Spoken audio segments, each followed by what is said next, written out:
Merci beaucoup de vous être déplacé pour cette masterclass. Je crois savoir qu'il y a des fans à la fois du travail de Cédric et puis je crois aussi qu'il y a des enfants de la famille Arcane qui se baladent par chez vous. Je sais qu'il y a aussi des membres du studio Arcane qui sont là. Donc bref, ils se sont dissimulés dans la foule. Je ne dirais absolument pas qu'ils se trouvent au premier rang. Donc merci encore d'être là ce soir et sans tarder, je vais faire venir notre invité d'honneur pour la soirée, donc Cédric Perravernet.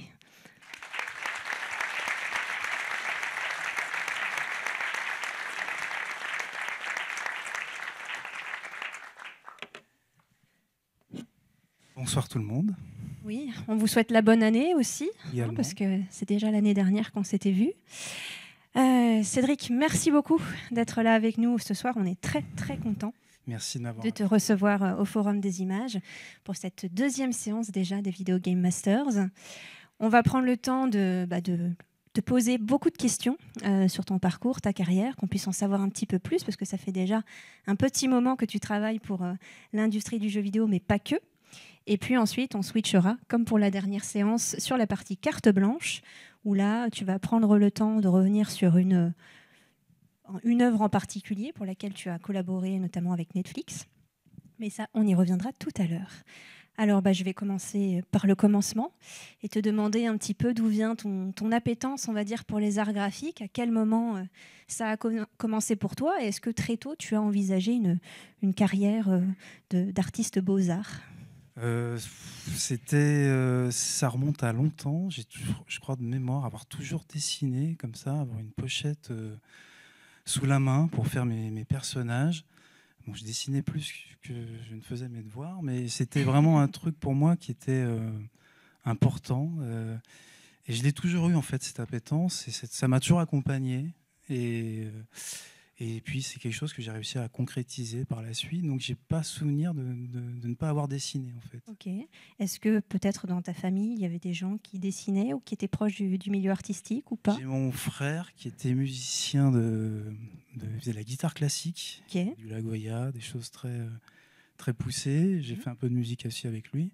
Okay. Très rapidement, c'était le dessin qui revenait. Vraiment le dessin. Pour moi, le plus important. Ok. Est-ce que alors, le dessin, ça comprend des formes d'art assez nombreuses? Est-ce que peut-être tu avais déjà un goût prononcé pour la bande dessinée ou la peinture, peut-être déjà des choses qui oui, non, ouais, c'était un peu tout en fait. Ça partait dans tous les sens. Je récupérais les bouquins d'art qui traînaient chez moi, un peu de partout. J'essayais de comprendre. C'était vraiment une curiosité.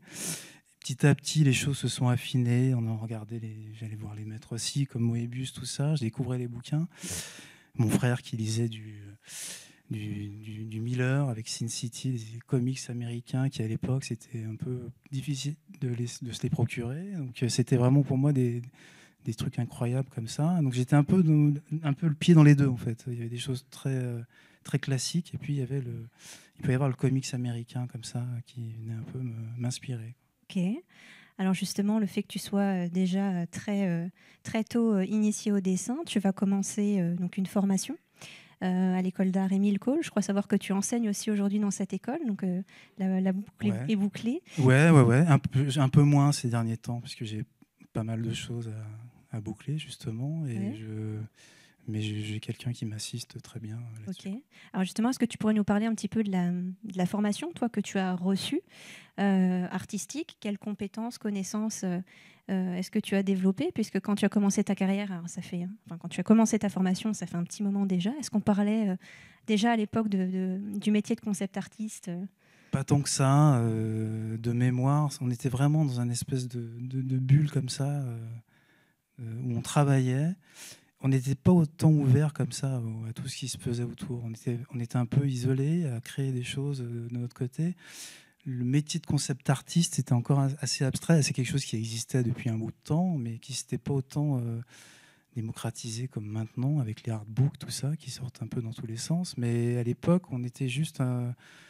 c'était vraiment un enseignement classique qui m'a permis comme ça d'apprendre les bases en fait. Et c'est ça que j'avais plus besoin. Un moment d'isolement. Ce que je dis aux élèves, c'est qu'on était vraiment isolés pour travailler d'abord. Et ensuite, les choses se sont faites avec l'ouverture, Internet, tout ça. Quand tu dis que tu venais aux fondations du métier, c'était vraiment une formation peinture traditionnelle, du dessin anatomique, ce genre de choses? C'est comme en musique, le solfège. C'est vraiment les bases, quoi. C'est des trucs qui m'ont permis comme ça d'avoir un spectre créatif sur pas mal de choses. Enfin, je m'en rends compte avec le recul. Je suis pas allé direct dans le numérique, en fait. Et ça m'a servi, par la suite, ça m'a beaucoup servi. Du classique, du dessin, de l'anatomie, de la perspective. Même si maintenant, bien sûr, on ouvre un logiciel 3D, on fait de la perce en 30 secondes. Ça permet de comprendre les choses et de les appréhender aussi. De les faire à la main, c'est assez important quand même. Continuité du cerveau, tout ça. Justement, suite à cette formation, on va dire académique, Beaux-Arts, que tu as pu recevoir, tu vas commencer donc naturellement ta carrière en tant que peintre et sculpteur traditionnel. Depuis ton atelier à Lyon, tu as un atelier d'artiste là-bas. Est-ce que tu peux nous en dire un petit peu plus sur justement tes débuts, le type de tableaux, de peintures que tu pouvais produire à l'époque? Est-ce qu'il y avait déjà tous les marqueurs de ton univers, à la fois en termes de style et d'iconographie? Alors, j'ai fait l'artiste pas très longtemps en fait, parce que rapidement après j'ai été contacté par les studios pour travailler. Donc j'ai été rattrapé par le réel aussi, parce qu'il faut vivre aussi, hein, c'est important. Et ça, c'est quelque chose qui m'a permis de tout de suite démarrer cette carrière, mais c'était excuse-moi, la question, c'était C'est le type de peinture que tu pouvais produire. Voilà. Le type de peinture, en fait, j'ai jamais décroché des portraits des visages. En fait, c'était vraiment un truc récurrent dans tout ce que j'ai fait. C'était de faire des portraits, des gros plans, des vues de face, des vues de profil. Une sorte d'obsession comme ça. C'est un truc qui me faut peut-être faire une espèce d'analyse peut-être, mais c'était un truc qui était plutôt rassurant pour moi. J'avais envie de m'entourer de personnages. Et c'était un truc qui dès le départ m'a suivi, ça. Et que je pense que je répète maintenant, hein, finalement. C'est pas un truc nouveau. Est-ce que c'était des gens que tu connaissais, que tu peignais, ou ça sortait de ton imagination? Une tête comme ça, j'en ai pas trop encore croisé. Et tes profs n'avaient pas cette tête-là à Émile Cole à l'époque? Non, il n'y en avait pas trop. Certainement m'inspirait ça, mais pas physiquement, mais c'était vraiment c'était des trucs qui sortaient comme ça, c'était des envies de les poser puis de les avoir à côté de moi. C'était un côté un peu bizarre, mais je sais pas. On a une photo de ton atelier, mais tu as aussi affronté les araignées qui se cachent dans ta cave pour essayer de retrouver cette palette que tu utilisais de peinture quand tu étais ça m'a suivi toute la scolarité et même après. C'est-à-dire que la palette, elle doit peser 2 ou 3 kilos d'acrylique. Et je pense que si on enlève les couches, il y a tout l'historique de ce que j'ai fait. Pour ceux qui connaissent l'acrylique, hein, quand ça sèche, ça devient presque du plastique, quoi. Et donc je la garde, je sais pas, parce que je la regarde, mais tiens, il y a vachement de couches. Hein. Si je coupe comme ça, il y a vraiment toutes les couleurs qui se dessinent. Donc vraiment, c'est un vestige de. Ça veut pas dire que j'arrêterai, ça veut pas dire que c'est quelque chose que j'ai complètement arrêté, mais c'est quelque chose que je reprendrai peut-être plus tard. Le numérique, pour l'instant, a pris le dessus. Ouais, ça a pris le dessus, mais bon, j'ai réussi quand même à concilier le numérique et je pense avoir concilié un peu les deux comme ça. Oui. Alors justement, tout à l'heure, tu disais que déjà, à cette époque-là, tu peignais beaucoup de personnages sous forme de portraits. Qu'est-ce qui te plaît, toi, dans la pratique du Cara Design? Quel type de personnage est-ce que tu aimes créer? Est-ce que tu as peut-être des genres en particulier qui t'attirent J'aime bien les personnages forts, un peu rugueux comme ça, qui ont des trucs à raconter, qui me racontent déjà des choses dans le synopsis, dans l'histoire. Et j'aime bien la simplicité d'un personnage, mais qui arrive à faire passer quelque chose avec quelques petits détails comme ça. Ça peut être une morphologie, ça peut être 3 fois rien. On en voit quelques-uns ici de tes créations. C'est assez vieux ça, mais je suis pas forcément dans la surenchère du perso qu'on peut avoir des fois visuellement dans certaines productions, avec des bouts, des ceintures à tous les sens. J'aime bien les choses simples et puis mettre en avant le caractère et le personnage. Et après, ce qui me plaît, c'est ça, c'est des univers un peu rugueux. Ouais. Il y a des personnages comme ça qu'on peut retenir facilement et qui ont une vraie psychologie dans différents projets. Hein. C'est ce qui porte en général. Là, c'est marrant parce que tout à l'heure, les 2 portraits que je montrais juste avant étaient un peu plus anciens. Ceux-là font partie de tes œuvres un peu plus récentes, notamment celle de droite. Alors tu me dis si je me trompe, mais il me semble que tu l'as créée au moment du Covid. Ouais. Tout le monde était enfermé chez soi, il fallait chercher les rouleaux de PQ au supermarché. L'inspiration n'était pas loin c'est ça. Dans le quotidien. C'était un projet que je voulais faire aussi, sortir comme ça, mais j'ai préféré le dessiner. Comme ça, c'est une façon de le mettre sur le dessin et Ouais, c'était à ce moment-là. Mais les choses plus récentes, oui, c'est un peu des choses qui me sortent un peu comme ça. Hein. C'est des projets, des bouts de projets comme ça que je mets en place. Je me posais la question si quand tu crées, typiquement à l'époque quand tu crées un personnage, est-ce que tu passais parfois par l'écriture, c'est-à-dire écrire des récits, des histoires, et après tu passais à l'image, ou c'était directement de la peinture et puis tu créais le personnage au fur et à mesure de ce que tu as... Pour ces images-là ? Ouais. Non, c'est vraiment un côté un peu, c'est un côté un peu exutoire, c'est-à-dire j'ai envie de faire un truc, je le fais, c'est-à-dire je me pose pas de questions. Là, j'ai envie de faire un personnage qui tient un casque, qui est habillé comme ça. C'est le relâchement, en fait. C'est des idées qui me viennent comme ça tout de suite et je les pose. C'est vraiment l'envie de le faire. Je sors un peu des contraintes de brief que j'ai systématiquement sur les projets pour aller vers ce que j'ai vraiment envie et ce que j'ai vraiment en tête. Donc, c'est des idées qui n'ont pas forcément de sens, comme ça. Pour certaines, c'est des bouts de projets que je commence un peu à droite, à gauche. Mais c'est vraiment c'est pas un journal intime, mais c'est quelque part, c'est une façon de poser mon envie de faire un truc actuellement. Donc je le fais, je me pose pas trop de questions en fait. Ok. On va dire que le milieu des années 2000 marque le début de ta collaboration avec des studios de jeux vidéo français. Alors entre autres, on a Ubisoft, Cryo Interactive, même Arcane. Tu vas commencer très tôt la collaboration avec eux. Est-ce que tu peux nous en dire un peu plus sur comment s'est initiée la rencontre justement avec cette industrie ? Est-ce que toi-même déjà, tu es un grand consommateur de jeux vidéo ? J'ai plus le temps. Je sais pas comment font les gars pour bosser et passer des heures devant un jeu. J'adore ça. Hein, on le fait pas, on le fait plus. Généralement, ceux qui bossent dans le jeu, ils n'ont plus le temps. Je crois aussi, non, mais j'ai des amis qui arrivent à faire les deux. Ça m'impressionne. En fait, je prends 10 000 fois plus de plaisir à les faire qu'à y jouer. En fait, ça veut pas dire que je m'y intéresse pas. Je suis curieux, je sais tout ce qui sort, notamment les prods avec lesquels je bosse. Je regarde un petit peu ce que ça donne. Mais je prends 10 000 fois plus de plaisir à les faire qu'à y jouer. J'ai ce sentiment, quand je passe 2 heures sur un jeu, d'avoir perdu un peu de temps, comme ça. Je dis, merde, pendant 2 heures, j'aurais pu créer un personnage. Donc en fait, mon plaisir, il est plus dans le fait de le créer que d'y passer du temps devant. Mais encore une fois, ça ne veut pas dire que je ne m'y intéresse pas. Je regarde. J'aime bien regarder les gars là, qui font des streams.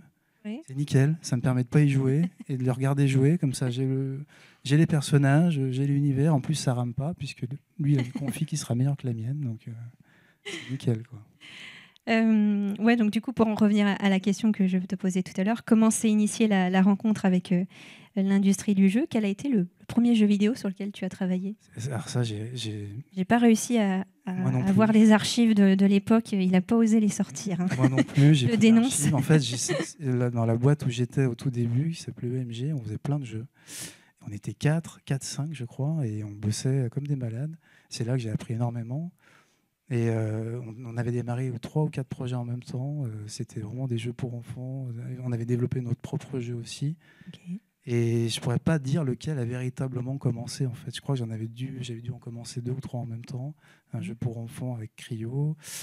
Et puis il y avait un jeu qui était aussi une simulation de la Terre sur. C'était avant Google Earth, ça aussi. C'était un truc qu'on avait fait qui était un peu avant-gardiste. Et après, on avait démarré d'autres projets, mais je ne peux pas dire précisément lequel a été le vrai projet en premier. Quoi. C'est eux qui sont venus vers toi pour tu as vu tes personnages qui se sont dit tiens, on va le faire bosser sur ce... C'est vraiment à la sortie de l'école, ça allait très vite. Je crois que j'ai pas eu de temps mort, à part un petit moment où j'ai fait un peu l'artiste, comme je te disais au début. Mais j'ai comme ça été très vite contacté par l'équipe et qui avait besoin de quelqu'un pour produire des images. Et comme eux, ils étaient techniciens à la base, ils ne savaient pas trop ce que c'était qu'un dessin. Moi, je suis arrivé avec mon book papier, acrylique, avec mes illustrations, et ils m'ont dit, c'est nickel. Et j'aurais dit, il y a un petit problème, par contre, je ne sais pas ce que c'est que Photoshop, je leur ai dit.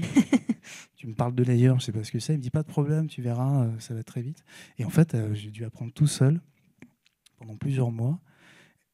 C'est pour ça que j'étais quand même une bonne équipe, ils m'ont fait confiance et je me suis un peu formé comme ça au logiciel par la force des choses en fait.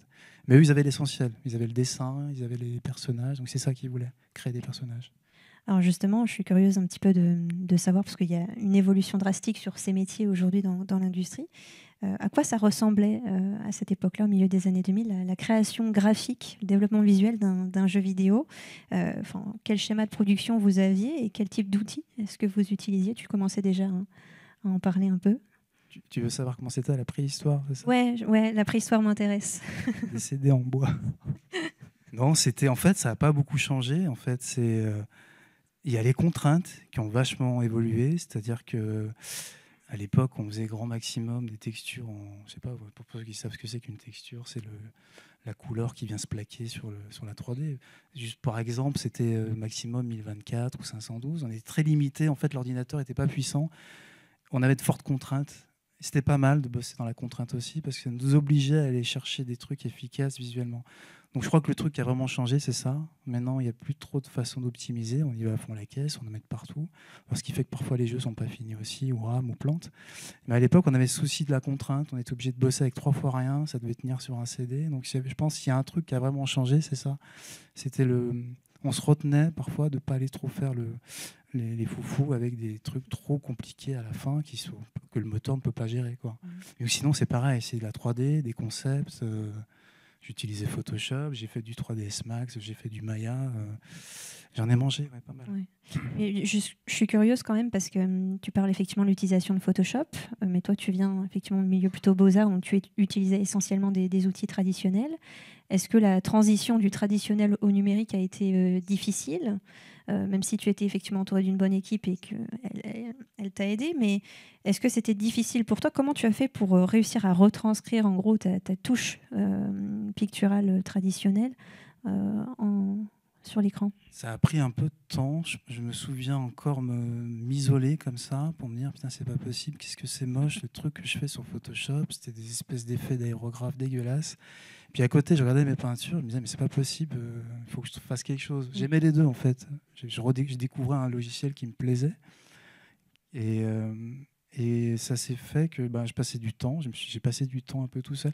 Il n'y avait pas des masses de tutoriaux quand même, c'était un peu la galère. Il y avait des artistes que tu connaissais à l'époque et qui peut-être t'aidaient en numérique? Ouais, en numérique. Ouais, il y avait des forums peut-être, que tu suivais des choses. J'y allais pas sur les forums, il n'y en avait pas beaucoup. Non, je regardais à l'époque, il y avait Mullins que j'aimais bien, Goodbrush, là, ça c'était pour moi le mec qui se lâchait complètement avec des effets. Même maintenant, ça reste assez moderne c'était un festival de brosse.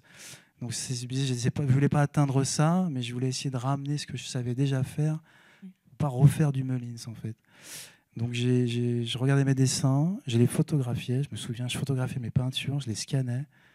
Et avec un vieux Photoshop pourri, j'essayais de voir ce que je pouvais faire pour essayer de retrouver ça. Et je copiais-collais. Enfin, c'était vraiment une usine à gaz, quoi. Et j'ai vraiment passé un peu de temps comme ça à expérimenter et essayer de trouver le rendu qui me plaisait bien, quoi. C'est pas un truc que j'ai appliqué tout de suite, ça a pris vachement de temps, en fait. Ok. Ouais, ça, c'est toujours, pour avoir discuté avec pas mal de concept artistes de l'époque, il y en a certains pour qui ça a été vraiment très très difficile. Je pense à un artiste comme Sparte, par exemple, que vous connaissez peut-être, qui a été directeur artistique de la saga Halo. Ça lui a pris 8 ans pour réussir à faire quelque chose de correct. Donc, tu vois, finalement, tu t'en sors bien sur quelques mois à réussir à faire quelque chose. Non, j'ai pas mis quelques mois. Je pense, en fait, je bossais dans le jeu vidéo, je modélisais, je faisais de la 3D, et puis le soir, je faisais ma cuisine. C'est-à-dire, je faisais mes trucs à moi. J'avais envie de le faire, donc je le faisais.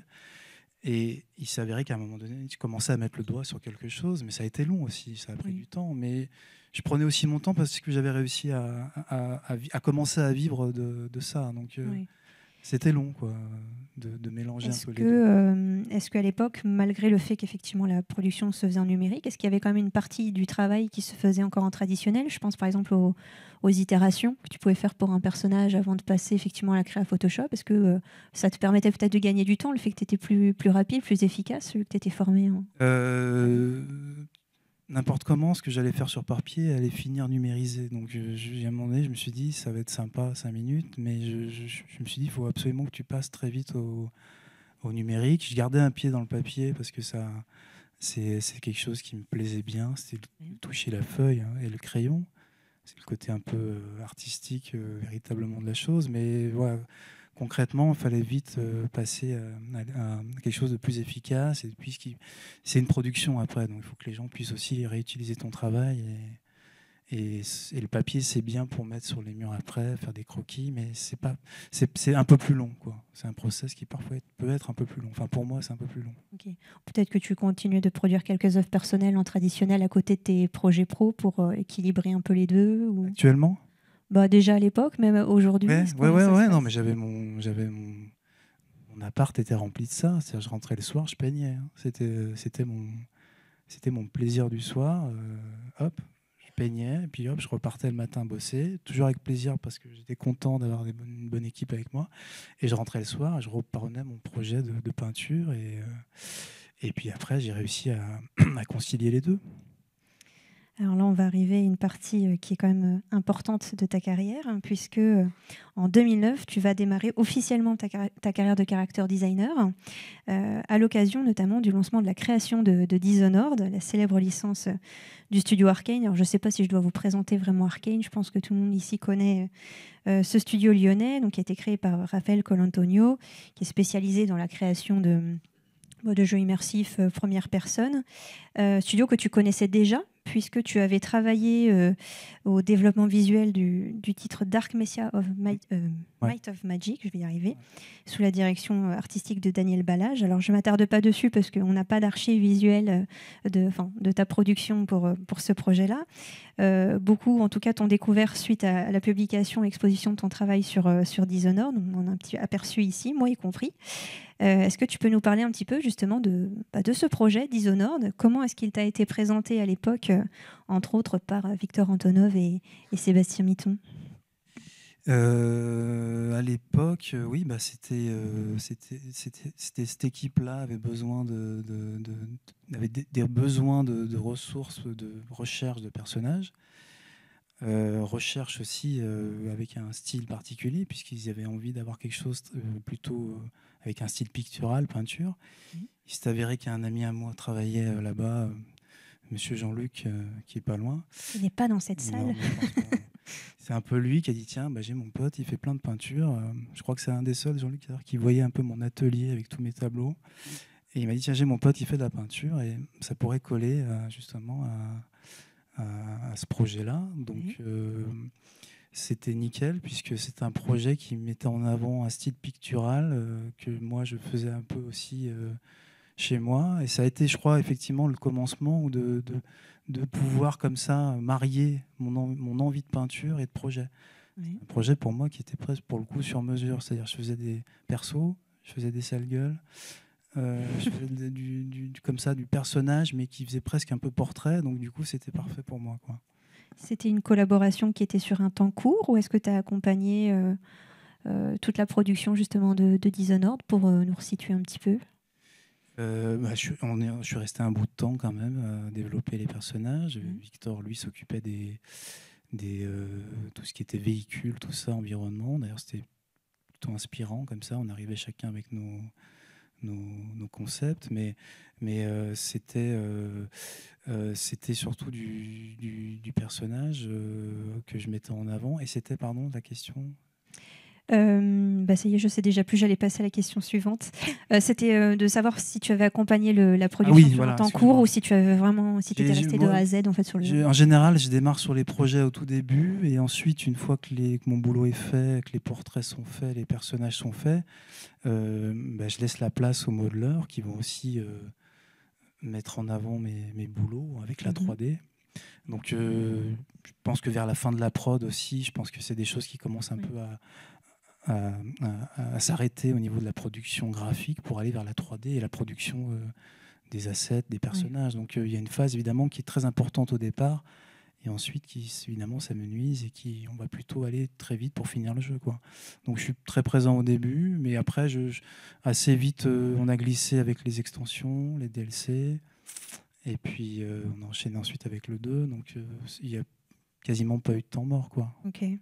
Alors par rapport à justement ce projet Dishonored, qui a un univers quand même très particulier, qui je suppose aussi a demandé des recherches documentaires particulières, quelles étaient peut-être les sources d'inspiration, ou en tout cas les références peut-être artistiques qui est fortes pour ce projet-là qu'on t'a donné, ou que toi-même tu es allé chercher? Il y a eu des deux, c'est-à-dire que dans le studio eux-mêmes avaient déjà des références, des envies de choses qu'ils avaient déjà mis en place de leur côté. Les choses aussi évoluaient, c'est-à-dire qu'on proposait, eux regardaient comment ça se situait dans le monde, dans l'univers avec la DA. Eux aussi, de leur côté, avançaient aussi. Les deux choses avançaient en parallèle comme ça.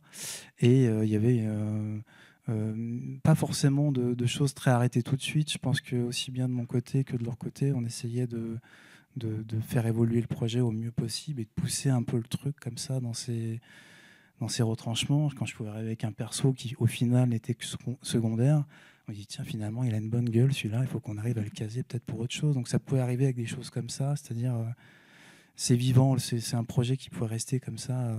Je crois que d'ailleurs c'est marqueur d'un projet qui avance bien quand ça reste à une phase un peu organique comme ça, où ça peut encore bouger à tout moment et c'est pas figé, quoi. Faut pas trop que ça dure non plus, quoi. Oui, et je sais plus, il me semble, quand on avait échangé ensemble, il y a un petit moment déjà, tu m'avais expliqué que sur ce projet-là, il y avait peut-être une dimension très historique qui était, voilà, qui ensuite a évolué. Est-ce que tu peux nous parler un petit peu de Oui, ça? je sais que quand j'étais arrivé, de souvenir, les premières recherches, c'était de mémoire quelque chose d'assez historique. Il fallait rester sur quelque chose d'assez classique. Et très vite, c'est parti dans une dystopie. Et tant mieux d'ailleurs, puisqu'on pouvait s'amuser cette fois-ci. On pouvait commencer à mettre des choses qui sortent un peu des documents un peu historiques, parfois pas ennuyeux. C'est toujours intéressant l'histoire, mais là, ça restait un jeu. Donc on peut s'amuser pour créer des concepts. Et puis surtout, quand on voyait arriver des concepts de Victor, on s'est dit tiens, ça va pas trop faire dans l'histoire, ça va pas trop se caler, quoi. On va essayer de s'amuser un peu de chacun de notre côté et de voir ce qu'on peut faire avec ça, quoi. C'est un peu plus excitant quand même de mélanger les choses comme ça. Alors, comment se passait l'articulation entre le travail que tu pouvais produire sur les personnages et tout ce qui était créé de l'autre côté par Victor Antonov? Tu m'avais parlé de réunions créatives qui étaient assez folles avec lui. Chacun revenait du marché avec son petit panier et ses petits dessins. Et Victor revenait de Paris, on se voyait avec Jean-Luc, tout ça. Et on mettait tout ça, on regardait chacun nos dessins, on discutait. C'est très intéressant cette phase-là parce que Victor, évidemment, c'est Half-Life 2, des trucs quand même emblématiques. Et lui arrivait avec des concepts. Et moi, j'ai dit, tiens, c'est cool ça. Et dans ma tête, je me dis, tiens, j'aimerais bien un perso comme ça. Donc il y avait vraiment un espèce d'échange sans forcément se parler, mais il y avait une inspiration qui se mettait en place. C'était assez vertueux au niveau de la création, comme ça. Ça permettait d'avoir un truc qui poussait un peu le graphe bout à bout. Et on se répondait comme ça indirectement. Quand je voyais ces trucs, hop, je dis tiens, je vais faire un perso là tout de suite. Et avec ça va bien le faire. Je fais défiler depuis tout à l'heure des personnages que tu as pu concevoir pour le jeu. Le résultat est assez magnifique puisqu'on a des personnages dans le jeu qui, disons-le, en prennent plein la gueule. Ils ont une histoire forte. Et ce qui est chouette aussi avec ta touche picturale, c'est qu'il y a ce côté très brut aussi de la brosse. Donc on a un répondant entre le style graphique qui est utilisé et le design du personnage. Est-ce qu'il y avait des contraintes peut-être particulières sur ce projet-là ou est-ce que tu as eu pleine liberté sur tes choix de design? Non, je pense que ceux qui ont eu le plus de contraintes, je pense, sont ceux qui ont dû reprendre ça et les modéliser. C'est-à-dire qu'ils doivent reprendre un concept très artistique comme ça, le modéliser, c'est déjà difficile, mais ensuite essayer de garder l'accroche visuelle, la texture, par exemple, ça peut être quelque chose de très fait à la main, mais très vite en 3D, ça peut faire un peu sale comme ça. Oui. Donc je pense que les équipes qui ont repris mes concepts ont eu, je pense, plus de contraintes que moi. Moi, j'étais un peu comme un gamin qui fait ses trucs de son côté, mes personnages, et puis ce que j'essayais de garder quand même, c'est que quand on regarde ce personnage, ça soit inspirant. Je pense toujours un peu à celui qui va reprendre mon truc. Est-ce que ça va le motiver? Est-ce que ça va être inspirant pour lui, quoi? S'il est content de le faire, voilà, je me dis tiens, j'ai bien placé mon concept, quoi. En tout cas, je ne sais pas si eux étaient contents, mais au vu du succès critique de Dishonored, je pense que les gens étaient d'accord pour se dire que tu avais produit un magnifique travail sur les personnages. Est-ce qu'il y a peut-être un personnage sur la production de Dishonored 1, en tout cas, que tu as eu particulièrement plaisir à créer, un personnage plus qu'un autre? Tous, en fait. Je crois que j'avais vraiment à chaque fois un truc en tête, des envies de le faire comme ça, de proposer aussi, parce que c'est un vrai échange aussi. On discutait pas mal, je faisais mes propositions, mais Oui. je trouve que globalement, tout l'univers, je le trouve assez cohérent. Même eux, de leur côté, les équipes comme ça, Arkane, ont mis le paquet pour que tout ça devienne aussi cohérent. Donc, je pense qu'il y a une vraie... sur le 1 comme ça, et je pense qu'il y a une sorte de vraie alchimie qui qui s'est mis en place entre la création, l'envie de faire les choses, et puis ça va. C'est un projet qui va vraiment, je trouve, qui va à l'essentiel comme ça.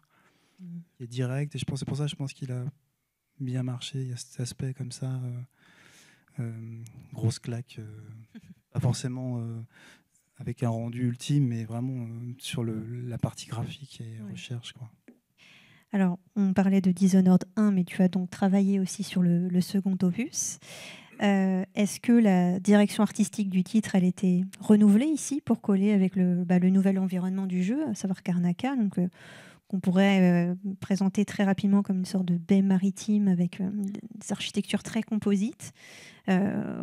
En gros, est-ce qu'il fallait conserver les mêmes marqueurs visuels que pour le premier opus, ou au contraire, il fallait pousser plus loin la réflexion en termes de chara-design, et quels étaient, toi, tes partis pris et tes ambitions créatives sur ce second opus?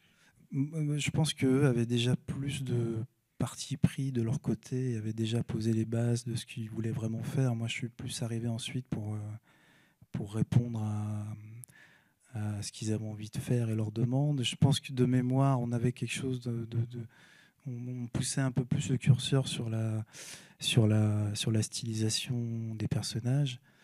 Et j'avais aussi Sergueï qui bossait avec moi sur les personnages. Mais je pense que la différence est là, c'est qu'on a poussé un peu le curseur sur la stylisation sans tomber dans la caricature non plus. On essayait de ne pas trop s'écarter d'un truc trop décalé non plus. Mais c'est sensiblement la chose. Après, ce qui change, c'est l'environnement, le contexte. Il y a un changement radical entre passer de Londres et des îles un peu plus comme ça, avec un climat un peu plus c'est pas forcément paradisiaque, mais voilà, c'est pas la même ambiance, quoi. C'est pas pareil. J'ai souvenir que tu m'avais parlé notamment du travail autour de la morphologie des personnages, c'est-à-dire que tu as donc dans le jeu Dishonored 2 plusieurs classes sociales qui sont représentées, et tu expliquais avoir développé un certain type de silhouette, de morphologie en fonction des classes sociales pour vraiment les marquer dans le décor. Donc ça, est-ce que tu pourrais nous parler un peu peut-être de ça? Oui, c'est un peu ce que je vais vous faire voir un peu tout à l'heure, mais c'est une méthode en fait qui permet de très rapidement, comme il y a beaucoup de personnages à créer, on essaye de se créer comme ça une méthode pour essayer de les distinguer assez rapidement et de leur donner comme ça du sens visuellement. Donc ça passe par effectivement, ça passe par les silhouettes, les petites choses comme ça qu'on va ajouter, mais assez rapidement, avec la couleur aussi, c'est des choses qui permettent de les distinguer. C'était sensiblement la même chose que pour le Dishonored 1. Hein. Il y avait les classes moyennes, les middle. On n'a pas trop envie de la croiser au restaurant pour le coup.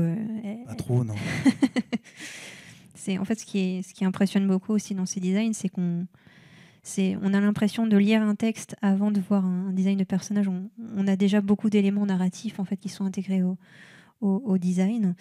D'ailleurs, je ne sais pas si pour ces personnages-là, est-ce que tu avais systématiquement un brief de présentation par personnage, ou au contraire, on t'a dit, bah voilà, tu avais juste un référence de classe sociale, par exemple, et tu devais créer des personnages autour de cet aspect social-là? De mémoire, encore une fois, je crois que le truc devenait de plus en plus précis de leur côté aussi, donc forcément, j'avais de plus en plus de précision aussi sur les personnages et sur ce que je devais mettre en avant là-dessus au niveau créatif, mais je pense que j'avais quand même des briefs précis sur le personnage, sur sa classe. J'avais parfois aussi des références avec lesquelles je pouvais m'amuser et coller dessus visuellement. Donc il y avait aussi un vrai travail en amont de leur côté pour essayer d'avoir le personnage type qui va coller au scénario. Donc ça s'est encore plus affirmé, il me semble, sur le 2. Hein. On essayait d'avoir quelque chose encore un peu plus précis sur les personnages. Oui. Alors, est-ce que tu as eu autant de plaisir à travailler sur le 2 que sur le premier ? Comme je t'ai dit tout à l'heure, je crois que ce qui m'a plu dans le 1, c'est ce côté comme ça. Le truc s'est fait de manière un peu radicale, très vite. J'ai l'impression que c'est passé super vite, le 1. Et il y a une sorte de spontanéité comme ça, je trouve, dans le 1 qui m'a vachement plu. Ça ne veut pas dire que le 2 plaît moins. Le 2 aussi, j'ai adoré travailler dessus. Et j'ai pas eu forcément le même sentiment. Après, c'est juste un ressenti, mais globalement, j'ai pris vraiment plaisir sur les deux, quoi. Il y avait plus de choses. C'était différent. Je pense que de toute façon, on ne pouvait pas refaire indice O2 qui se passe dans un même environnement. Donc là, on partait sur d'autres personnages et c'était cool, quoi. Je pense qu'il y a une plus grosse richesse de mon côté en termes de personnages et de peinture. Il y a une plus grande richesse dans le 2, quoi, de variété de personnages. Oui. Alors la collaboration avec le studio Arkane, elle a perduré ensuite, y compris avec la branche américaine de la société, puisque tu as bossé donc avec celle qui est basée à Austin sur le jeu Prey. Mais ta carrière ne se limite pas à cette collaboration avec Arkane. On ne compte plus d'ailleurs le nombre de partenaires avec lesquels tu as travaillé, autant dans le milieu du cinéma que le jeu vidéo. Alors, pour en nommer quelques-uns, Unity Image, Paramount, la Warner Bros. J'en ai noté plein. Rocksteady, Netflix aussi, dont tu vas nous parler tout à l'heure. Video Game Masters oblige, je m'attarde quand même sur tes projets jeux vidéo les plus récents, et je pense notamment à un jeu qui s'appelle Dune Awakening, alors un jeu qui n'est pas encore sorti, qui est développé par le studio norvégien Funcom. Et tout ce qu'on sait encore de ce jeu-là, c'est que c'est un jeu multijoueur qui nous propose d'arpenter les paysages d'Arrakis, donc qui sont tirés du roman de Frank Herbert. Et toi, tu as signé justement des recherches graphiques pour ce jeu-là. Alors, je crois qu'à ce moment-là, on est courant 2020, le film de Villeneuve n'est pas encore sorti à ce moment-là. Le film n'est pas sorti. Eux, ils ont la chance, par contre, ils ont vu le film avant tout le monde, puisque le projet appartient à Legendary Pictures et ils ont eu la chance de voir le film. Donc, j'avais des feedbacks comme ça pour me dire que forcément, c'était cool, que c'était bien, génial, tout ça. Mais la volonté quand même avec ce projet-là, déjà c'est assez super ambitieux, quoi. Pour moi, c'est un truc qui peut foutre un peu le trac, de se dire putain, on va se frotter à un truc pas possible. Oui. J'ai encore en mémoire le documentaire Jodorowsky avec Moebius qui est génial, qu'il faut absolument voir. Le film qui n'a jamais abouti, quoi. Et eux, ils avaient cette volonté, c'était pas forcément de coller au film de Villeneuve. Donc les premières peintures que j'ai faites, c'était vraiment, j'ai essayé de faire un truc un peu space opéra, c'est-à-dire j'ai essayé de faire quelque chose de moins froid, parce que le film de Villeneuve est quand même assez réaliste dans la couleur, tout ça. On ne peut pas refaire ça pour un jeu, ça risque d'être on est complètement à l'opposé de l'approche de Lynch. Sur oui, mais c'est génial, hein, j'ai adoré le Villeneuve, j'aime bien aussi celui de Lynch. Mais il ne fallait pas qu'on fasse forcément un truc comme ça, photoréaliste, avec des couleurs photoréalistes. Donc j'ai proposé comme ça cette recherche. Cette image, cette peinture, c'est vraiment pareil, j'ai un peu lâché prise. Je ne suis pas un grand connaisseur de Dune. Être plus grand pour qu'on puisse l'apprécier un peu plus. Je ne suis pas un expert de Dune, il y en a qui sont experts dans tous les sens. J'ai eu droit à des analyses de ouf sur mon pour me dire que ça n'existe pas. Donc forcément, ça n'existe pas. Mais j'ai vraiment essayé de faire un truc un peu décomplexé, un peu SF comme ça. Cette peinture-là n'est pas forcément un référent au jeu. Okay. Parce que je crois que de leur côté, le jeu aussi a vachement évolué. Ils sont revenus aussi à quelque chose d'un peu réaliste. Mais avec Luc, on a essayé d'amener un peu une dimension comme ça, space opéra coloré. Il fallait qu'on garde quand même quelque chose de séduisant pour produire de la couleur, un peu de couleur, quoi. Ok.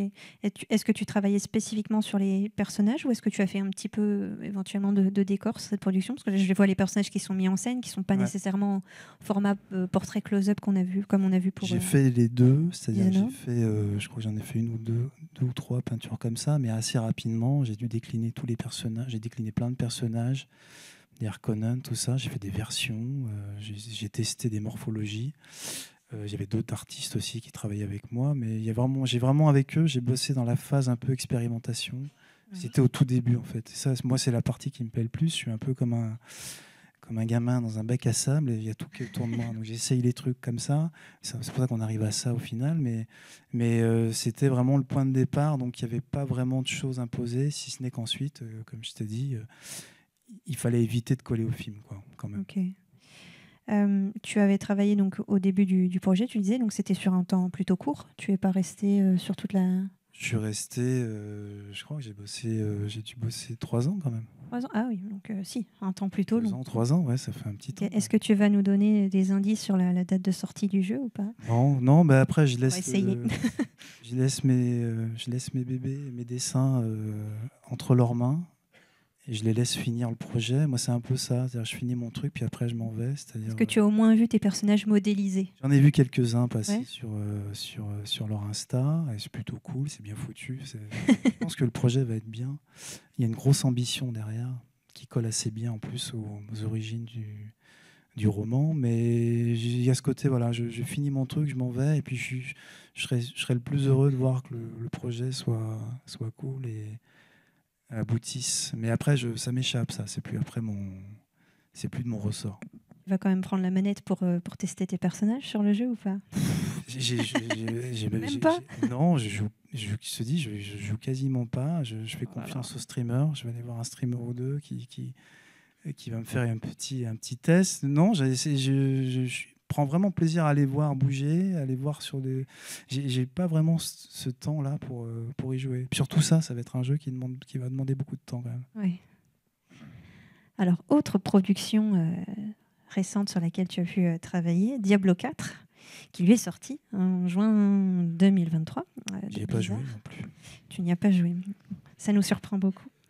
Est-ce que tu peux nous parler justement de cette collaboration avec Blizzard? Parce que c'est vrai que quand le jeu avait été annoncé à l'époque, c'était une grosse cinématique de 10 minutes qui était montrée et tout le monde était en feu. Donc voilà. Peux-tu nous parler un peu de ce projet? À l'époque, ouais, je finissais un projet, j'ai enchaîné avec... il m'avait contacté il y a longtemps, mais j'étais sur un autre projet, je crois que j'étais avec Rocksteady, donc j'ai pas pu... j'avais pas pu honorer le truc, puis je me suis dit, putain, merde, Blizzard, c'est cool, quoi. Diablo, j'ai adoré Diablo, les vieux Diablo. Donc quand j'avais fini mon projet, je les avais recontactés. Et du coup, on avait pu démarrer la collaboration. Je tombais bien parce que leur côté n'avait pas forcément démarré. Et donc, John Muller, qui est le DA de Diablo, avait vu mes peintures aussi. Et il voulait la même chose. Il voulait des personnages comme ça, un peu forts. Et puis moi, comme un gamin, je n'avais pas encore dessiné de barbare dans ma librairie de personnages. Donc, j'avais encore cette envie de le faire. Et donc, du coup, j'étais parti sur ces portraits. À l'époque, ils externalisaient. Il n'y avait pas beaucoup de prestataires externes chez Blizzard. C'était compliqué. Je sais que pour bosser avec eux, j'ai dû signer je ne sais pas combien de papiers. J'ai envoyé mes contrats signés à la main là-bas directement. Il fallait que tout soit... Enfin, c'était très compliqué. Maintenant, je pense qu'ils sont un peu calmés avec ça. On peut plus facilement travailler avec eux. Mais à l'époque, c'était compliqué. Et c'était cool, quoi. Moi, j'avais des envies comme ça. Encore une fois, je venais avec mes propositions de personnages. C'était donner, insuffler comme ça un personnage un peu emblématique pour chaque catégorie de personnages dans Diablo. Alors il y en a plein. J'en montre quelques-uns en même temps que... Je sais qu'il y a le artbook qui est sorti. Dedans, il y a ceux que j'ai pas montré justement. Ils le montrent dans les artbooks. J'ai fait pas mal de druides, tout ça. C'est encore une fois, c'est toujours un plaisir en fait. Je prends toujours plaisir à créer comme ça des trucs, des personnages qui vont coller comme ça un univers. Et puis, justement, dans cet univers-là, comment est-ce qu'on fait pour pas avoir des personnages qui soient trop stéréotypés? Parce que c'est vrai que certains genres de jeux, on peut s'attendre à alors, il faut casser le nez, il faut placer des petites cicatrices, il faut forcer un peu le trait. Là, sur Diablo, c'était un peu plus compliqué. Il fallait que je garde des personnages iconiques, forts, qu'on ait envie de jouer aussi. Donc, il fallait pas non plus que je parte trop dans des gueules cassées ou des personnages comme ça, un peu flippants, mais il fallait que ces personnages soient forts visuellement et qu'on ait envie de les prendre et qu'on ait envie de jouer avec, quoi. Donc j'avais fait plein de tests aussi, mais je verrai plus tard si je peux les refuser, quoi. Est-ce que tu retravailleras à l'avenir avec Blizzard? Pour l'instant, c'est pas. Enfin, j'ai des propositions, mais je sais pas forcément. J'ai le luxe de pouvoir choisir ce que j'ai envie de faire. Oui. Et c'est pas forcément certains projets que j'ai pas envie de faire forcément. Avec eux, peut-être Diablo, je sais pas encore Diablo. Je pense que c'est pas forcément des univers qui plaisent le plus. J'ai testé, j'ai regardé. Je sais pas, je me pose pas de questions. Je pense que je verrai sur l'instant si j'ai envie de refaire des barbares et des druides. J'en vois tellement en ce moment des trucs médiévaux, des armures. Ça, j'ai juste envie de plus trop en voir. Oui, de changer un peu d'imaginaire. C'est pour ça que des fois, je fais des trucs perso. C'est juste pour me vider un peu l'esprit, quoi. Oui. Et bon, il y a quand même une grosse équipe derrière pour modéliser les personnages. Enfin, c'est énorme. Une grosse équipe chez Blizzard. Je ne sais pas exactement combien ils sont, mais... C'est carrément une ville. Ouais. C'est une ville qui s'appelle Blizzard, quoi. C'est-à-dire qu'il y a toutes des équipes. Je devais partir, en fait, il m'avait proposé il voulait carrément me faire partir là-bas, me payer le déménagement, l'appart, tout. T'es pas allé chercher le rêve américain? Non, c'est pas. J'y passerai peut-être pour aller faire un coucou, mais c'est pas forcément j'ai pas forcément mon envie, forcément. Mais voilà, c'est des choses que je garde sous le coude, quoi. Alors, on approche doucement de la fin de l'interview. On va bientôt switcher avec la carte blanche. Néanmoins, on le disait tout à l'heure, tu as commencé à travailler en tant que character designer au milieu des années 2000. Donc, on peut dire que tu célèbres tes 20 ans de carrière dans l'industrie du divertissement. Je pense pouvoir dire au nom de tout le monde ici dans la salle qu'on est très admiratif à la fois du parcours et du travail artistique que tu peux produire. Et donc, j'ai envie de te poser une question un peu bilan avec le recul. Comment est-ce que tu perçois l'évolution de l'industrie du jeu vidéo et même celle du métier de concept artiste? Quel conseil peut-être est-ce que tu donnerais à un jeune artiste qui débute sa carrière et qui commence en 2024? L'évolution, je la vois. C'est compliqué, hein, ça va vite, quoi. Tout va très vite. Je pense que c'est quelque chose qui va perdurer de toute façon parce qu'on aura toujours besoin de créateurs comme ça, de personnes avec une personnalité qui viennent comme ça donner des envies et de création de personnages et des univers. Donc ça va aller très vite. Évidemment, il y a d'autres choses qui vont arriver à côté. Le conseil que je peux donner, je pense qu'il faut rester passionné. Du coup, ça rend comme ça le métier vivant. Il faut faire ça vraiment en essayant d'apporter un peu sa culture aussi. C'est ce qui fait un peu les différences. Souvent, je vois des artistes qui n'ont pas forcément d'envie ou pas forcément de culture visuelle. Je crois que c'est le petit truc qui fait la différence dans son travail, c'est d'apporter sa sensibilité aussi dans son boulot. Il y en a qui font des trucs un peu random aussi. Essayez de vous faire remarquer, créer quelque chose d'un peu différent de ce qu'on voit des fois, ça aussi. Bon, après, vous ferez piquer ça par un prompt, mais au moins, démarrer un truc, créer quelque chose, soyez innovant, en fait. Arrivez avec un personnage fort qui n'a jamais été vu, en fait. C'est un peu le truc qu'on avait réussi à faire avec Dishonored, c'est de foutre des gueules comme ça, arriver avec des peintures. Ça a un peu surpris tout le monde, et c'est ça que je dirais, c'est que essayez d'innover quelque chose, inventer un truc qui sera à vous, en fait, finalement. C'est pour ça que vous le garderez, même si ça va être repris ou piqué.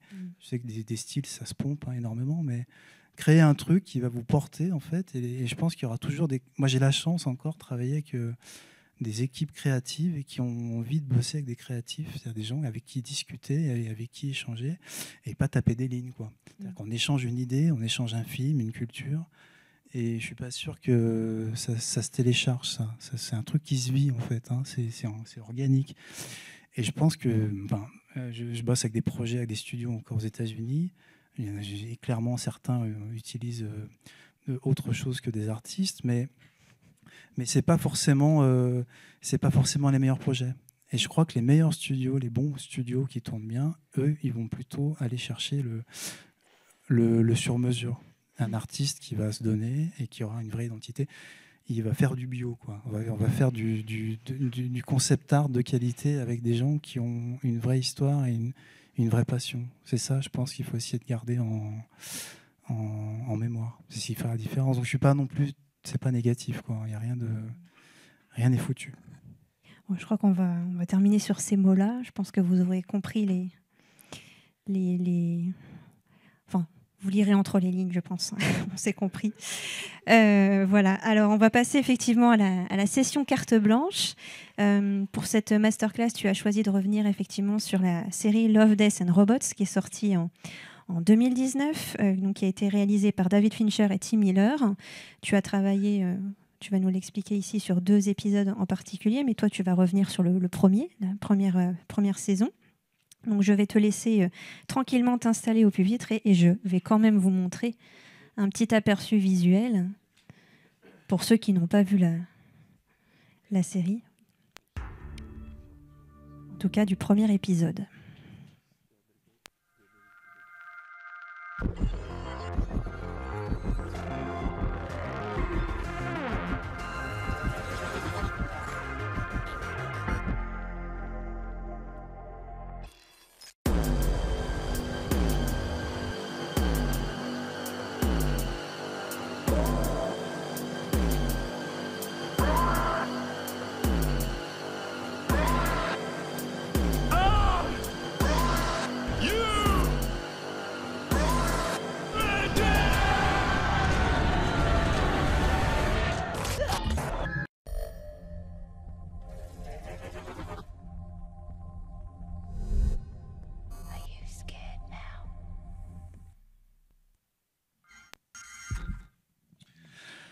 Bon, alors voilà, je vais vous présenter un peu le processus créatif qu'il y a eu sur la série Love, Death and Robots. Donc, pour cette présentation de mon travail, je vais essayer de me servir de ce projet pour expliquer un peu le processus créatif que j'ai eu sur la série et les différentes approches que j'ai eues sur les personnages.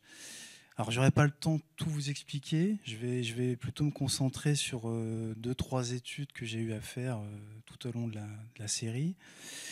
Et plus le travail de character designer, je vais essayer d'un peu de l'expliquer pour ceux qui ne savent pas vraiment ce que c'est. Mais voilà, ça sera un peu scolaire par moment. Mais voilà, j'ai essayé d'un peu mélanger les deux, quoi. Alors, pour préciser un peu tout ça, préciser les choses, Love, Death and Robots, c'est une série de Netflix, donc, qu'on appelle une série d'anthologie d'animation pour adultes. C'est une série qui a commencé en 2019, qui continue actuellement avec ça va faire 5 ans, ouais, ça va faire 5 ans, ouais, exactement. Dans la saison 1, vous avez 18 épisodes et c'est produit par Tim Miller et David Fincher. Et donc j'ai eu la chance de travailler sur la saison 1 sur 2 épisodes. Donc le projet démarrait complètement. Et voilà, quand on voit arriver un projet avec David Fincher, en général, on accepte, quoi. On ne réfléchit pas trop, on se dit allez, je vais me le faire. Alors la particularité de ce projet-là, c'est d'avoir un univers graphique très différent tout au long des épisodes et une DA très forte. Donc c'est une espèce d'univers singulier comme ça à chaque épisode. Alors il y a beaucoup d'artistes qui ont travaillé dessus et qui ont apporté comme ça leur univers graphique. Et c'est un peu ce qui donne toute la richesse visuelle de cette série. Vous avez alors comme vous pouvez le voir ici, vous avez du réalisme, vous avez du cartoon, vous avez du stop motion, il y a vraiment tous les styles. Et le projet, il y a un truc qu'il faut savoir aussi, c'est que ce projet, il part d'une inspiration très forte qui est le magazine Métal Hurlant, un magazine culte des années 70, avec des grands artistes qui ont bossé dessus comme Moebius, vous avez du Druyet, Nicolet, qui fut aussi un de mes professeurs en école d'art, et beaucoup d'autres à l'époque. Il y avait vraiment comme ça cet ovni qui est arrivé et qui a un peu cassé la baraque, quoi. Donc pour ceux qui connaissent Métal Hurlant, je crois que ça existe encore maintenant, mais bon, il n'y a pas forcément Moebius, il y a plutôt ça, quoi. Donc j'ai eu la chance de travailler sur ces 2 épisodes-là. Donc ces 2 épisodes sont dans un univers assez différent. Et il faut savoir aussi que ce sont des adaptations d'auteurs de science-fiction. Donc vous avez Beyond Yakula Reef, c'est l'épisode 7, et qui est l'adaptation d'Alastair Reynolds. Et puis vous avez Sonny Edge, qui lui est une adaptation de Peter Hamilton. Alors pour la présentation, je vais plutôt me concentrer sur Sonny Edge, parce que j'ai passé plus de temps dessus. Et Sonny Edge, qui est réalisé par David Wilson. Et donc, je vais plutôt vous présenter ça à travers 2-3 personnages, 2-3 approches artistiques que j'ai eues sur ces personnages-là. Alors, pour replacer un peu les choses dans le contexte, Sonny Edge, c'est quoi ? Et je ne vais pas spoiler, pour ceux qui n'ont pas vu, j'essaierai d'être le plus évasif possible. Sonny Edge, c'est vraiment un épisode qui se passe dans un futur comme ça, dystopique. Donc là, vous avez quelques images qui vous donnent les différentes ambiances que vous allez rencontrer dans cet épisode. Ça raconte l'histoire d'une jeune femme marquée, traumatisée par un passé douloureux comme ça, qui participe à des matchs à mort clandestins entre créatures interposées. Bon, pour faire simple, c'est un Pokémon pour adultes, quoi. Hein, je pense que là, pour resituer plus rapidement le truc. Donc, à la fin de mon pitch, je pense que je vous passerai des images du résultat final. Là, c'est un peu des plans larges, des ambiances. On fera un focus sur les personnages pour voir le résultat et ce que ça donne en vrai sur l'écran, quoi. Je vais aussi présenter les équipes avec qui j'ai travaillé. Donc Blur, c'est une société, je pense que ceux qui sont dans le dessin et dans l'animation, tout ça, les connaissent. C'est quand même une grosse société aux États-Unis. En Californie, pour être précis. Elle s'occupe en général des effets spéciaux dans le cinéma, dans l'animation, dans le design. Elle fait aussi de la cinématique pour le jeu vidéo. Elle a travaillé pour Marvel, DC, et puis sur son CV, vous avez du Avenger, du X-Men, du Avatar, donc que des belles choses. Et à côté, donc, vous avez Dale Wilson, c'est avec lui que j'ai bossé directement, on échangeait directement ensemble par mail. C'est le réalisateur de l'épisode, donc, et il a également travaillé sur Avengers et Star Wars. Je me souviens qu'à la même époque où on travaillait sur Sony Edge, lui, il faisait son film avec...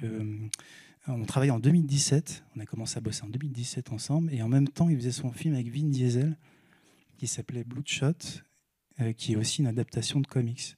Donc le gars était quand même sur 2 projets en même temps. Et je me suis pensé que j'étais le seul, mais lui, c'est pire que moi, quoi. Donc voilà pour les présentations. J'ai passé plus de temps avec Dave quand il avait le temps et quand il ne fallait pas s'occuper de Vin Diesel.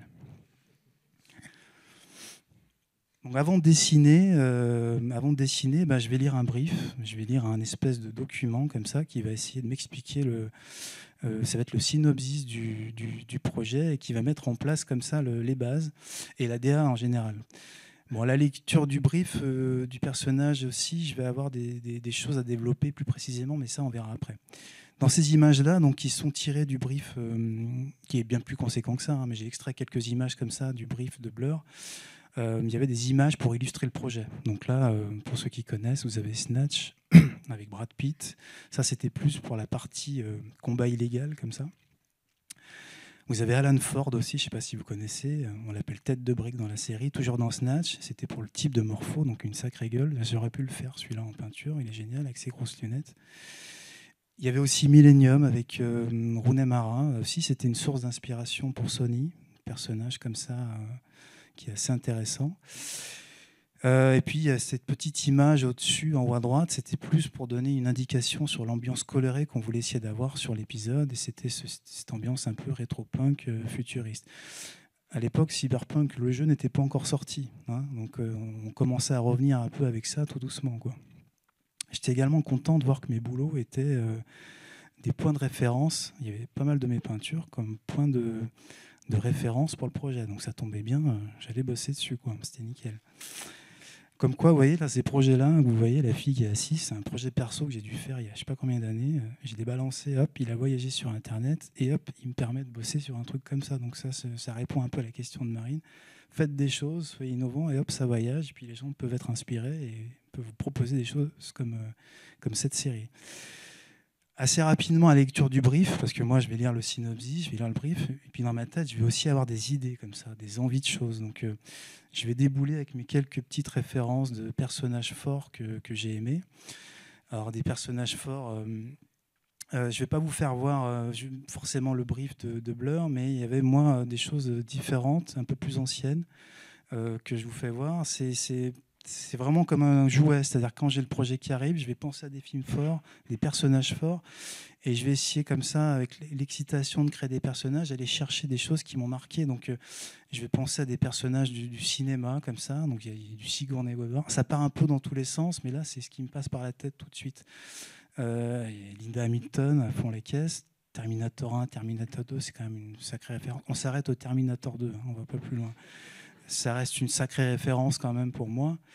Bruce Lee, que j'adore, c'est un personnage mythique qui crève l'écran. Et je pensais à lui, puis il faut que je mette un peu de Bruce Lee là-dedans. Je ne vais pas le dire, je vais le garder pour moi et je vais le discrètement glisser. Et je vais me servir un peu de tout ça pour commencer aussi à proposer des choses. C'est ce qui fera peut-être un peu la différence avec tel ou tel artiste. Moi, j'arrive avec mon petit bagage comme ça. Donc je vais donner des choses à proposer et d'avoir une vraie valeur ajoutée sur le brief initial. Je vais commencer ensuite à travailler, c'est-à-dire que tout ça, je vais l'utiliser pour commencer à développer, et je vais commencer par procéder avec des étapes différentes, 3 grandes étapes qui vont me permettre de commencer à créer des choses. La première, ça va être comme ça, ce que j'appelle avoir une espèce de vision d'ensemble, c'est-à-dire que je vais prendre une planche et je vais essayer de commencer à tout poser comme ça. Alors, il faut savoir que c'est une commande. Donc il faut être capable de proposer des choses, respecter le brief initial, mais être capable de proposer. Donc j'ai besoin de comprendre le projet au départ, et puis plein de choses vont me venir en tête, et c'est sur cette planche-là où ça va un peu se bousculer, mais je vais laisser venir les formes. Bon, c'est ici que je mets un peu tout en vrac, et donc mes références, mes idées, on doit ressentir 2-3 films là-dedans, et je me laisse une part de liberté. Ça sera un peu le dernier moment où je peux proposer des choses, puisque je vais pouvoir créer, essayer d'avoir comme ça un plus par rapport au brief. Rapidement, je vais essayer de déterminer des silhouettes. Donc, comme vous pouvez le voir, il n'y a pas de détails pour l'instant. Ceux qui font du concept, ils savent ce que c'est. Hein. Et c'est une vision d'ensemble. J'essaye d'ajouter un élément ou deux. J'essaie de les rendre un peu distinctifs, d'avoir comme ça un personnage fort déjà par la silhouette. Mais je laisse d'abord venir les formes, les idées, pour commencer à rendre ça reconnaissable. Alors, je n'utilise pas forcément la couleur. Pourquoi ? Parce que là, c'est vraiment la phase où j'essaye pour l'instant de me focaliser sur les choses simples. Hein. Avec une brosse simple aussi, pour le côté un peu technique, on me pose souvent des questions, mais là, je prends une brosse toute simple avec 0 opacité. Il y a 3 valeurs et c'est tout, quoi. Ça me permet juste d'aller choper une silhouette, un pantalon, un bras, à terminer. Donc ça, je vais commencer à l'utiliser pour ensuite aller dans la phase que j'appelle ça la caractérisation du personnage, c'est-à-dire que je vais commencer à rentrer un peu plus dans le brief et dans le brief à respecter. Donc ça va être la phase où je vais commencer à intégrer les éléments. Au milieu, vous avez les choses qui m'étaient imposées pour le personnage de Dico par Blur. Donc il fallait que le personnage ait ses vêtements. On devait se rapprocher un peu de cette morphologie, particularité physique, sa fonction, tout ça. C'est la phase qui permet un peu de tester et d'avoir un échange avec les équipes. Là, je commence à envoyer les tests, quoi. On essaye des choses avant de les valider. On va avoir une idée avant de passer à la couleur, parce que la couleur, ça va être la phase où on va passer le plus de temps. Donc on teste, on regarde, ça prend un peu de temps, mais on essaye des choses, et c'est vraiment, on va dire, c'est un travail d'équipe, quoi. Et puis il y a la phase finale, c'est-à-dire c'est la phase où je vais prendre mes concepts, et puis là, si on me dit c'est OK, celui-là il nous plaît bien, vas-y, termine-le. Et ce que j'appelle l'iconisation, c'est-à-dire je vais prendre le personnage et je vais le rendre comme ça, on va préciser un peu le personnage avec du détail, de la couleur, de la physique.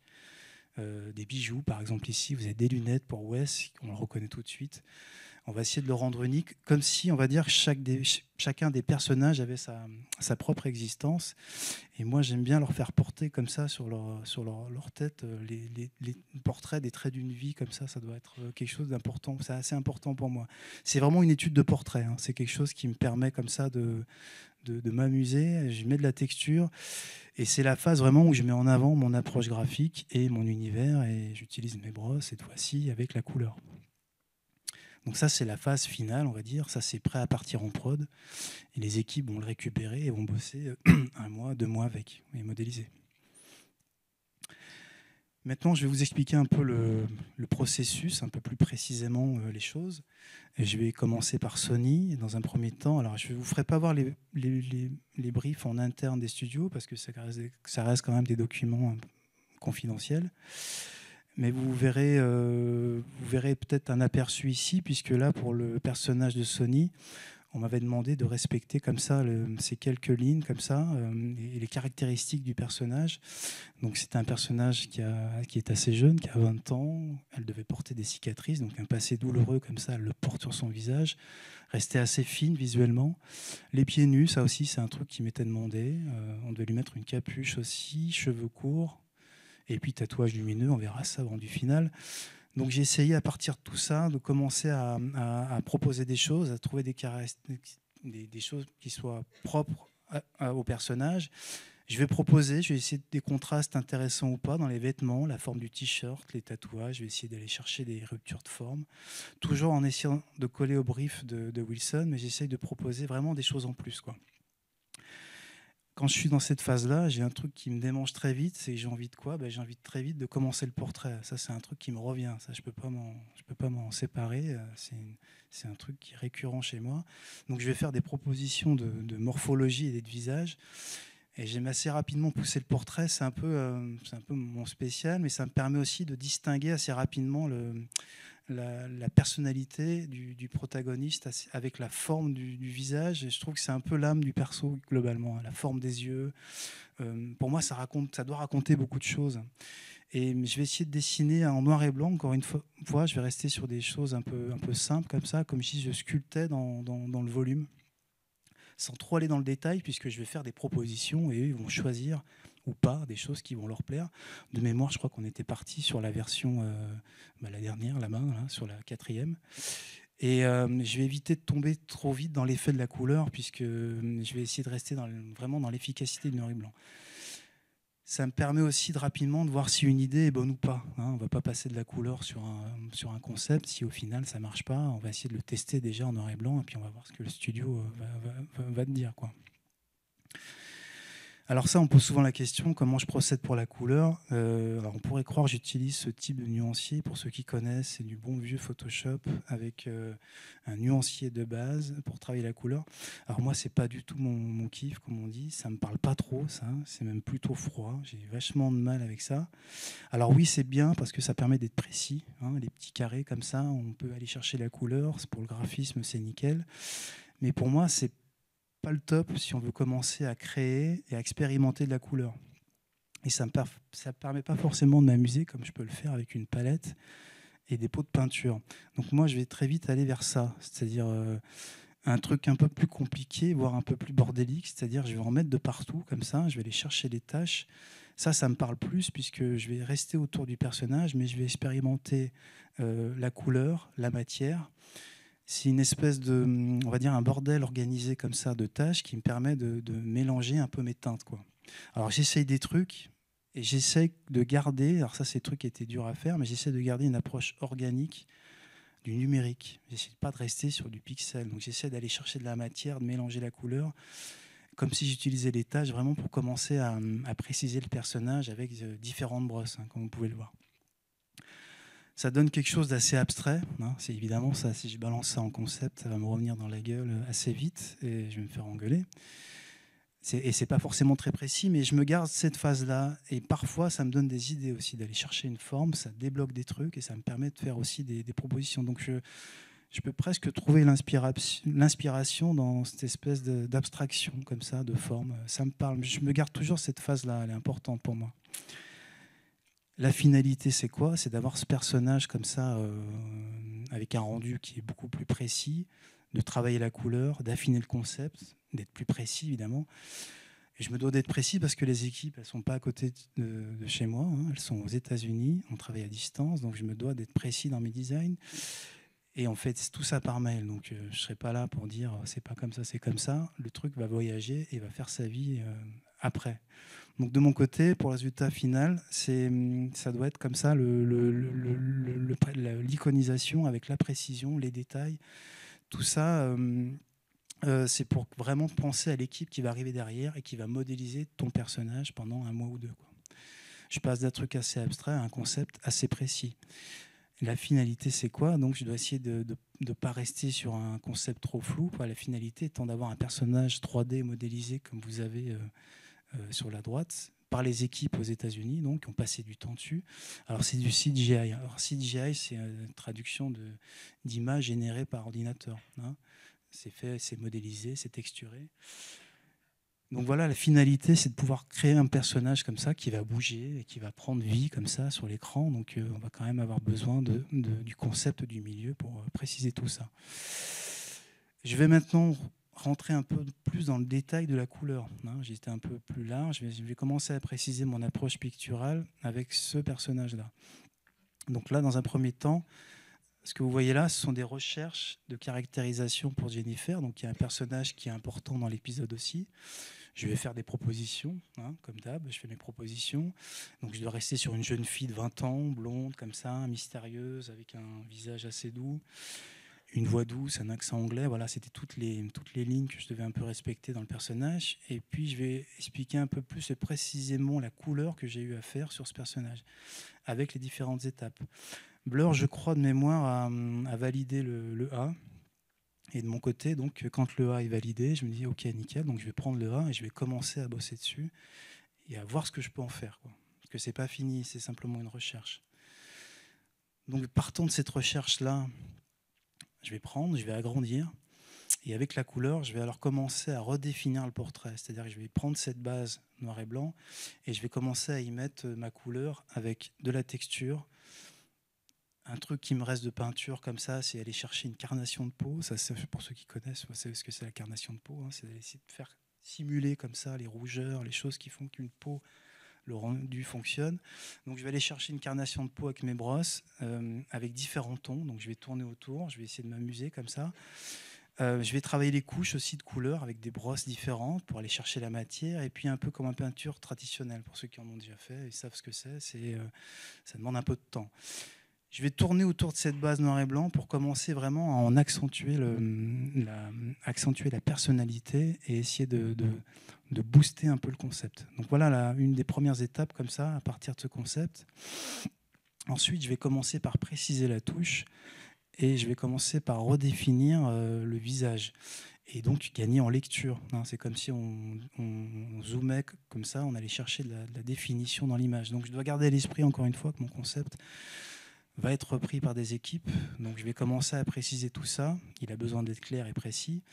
Donc je vais préciser la forme des yeux, la forme du nez, de la bouche. Vous voyez, on commence un peu à s'écarter du concept noir et blanc, mais j'essaie encore une fois d'apporter un truc en plus. C'est toujours cette volonté de faire avancer le projet qui me motive et qui me donne envie de continuer dans le concept.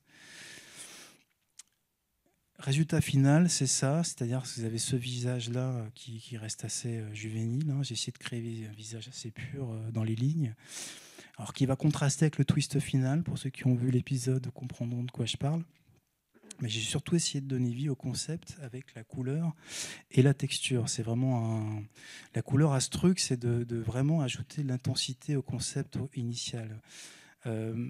J'ai aussi renforcé l'éclairage sur le visage. Ça permet de comprendre un peu mieux la forme pour ceux qui vont modéliser derrière, et plus la forme globale du visage pour pouvoir plus facilement le modéliser. Donc j'ai vraiment, à chaque fois, j'essaie de garder à l'esprit que c'est récupéré par des équipes.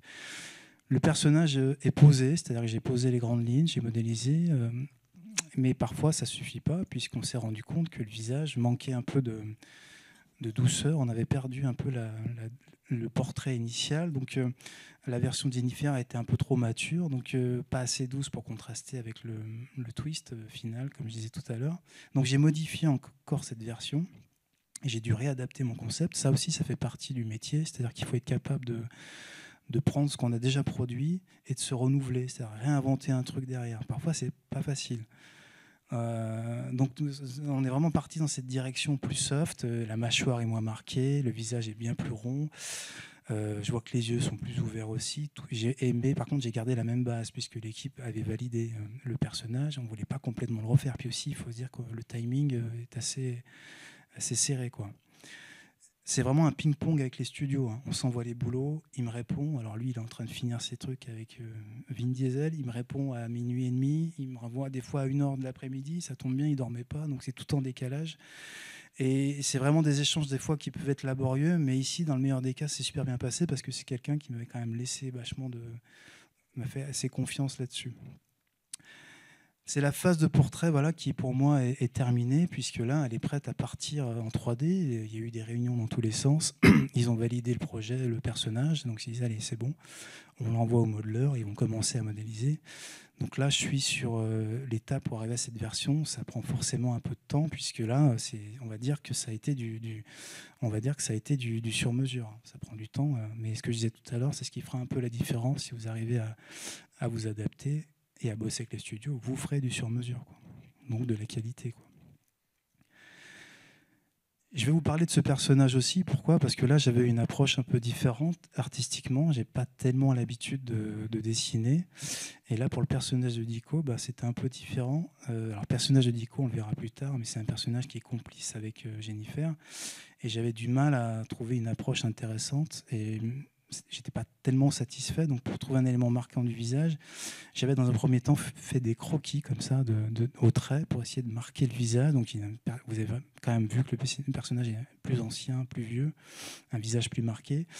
Et donc, parfois, l'approche artistique me permet de changer et de débloquer certaines situations comme ça, graphiques, et de trouver des idées. Donc, quand ça bloque d'un côté, j'essaye avec le dessin. Parfois, ça m'aide. Je ne suis pas vraiment dessinateur, je suis plus peintre, mais voilà, des fois, ça m'arrive de revenir avec le crayon pour essayer d'aller chercher une forme qui ne passe pas avec la tâche ou la forme.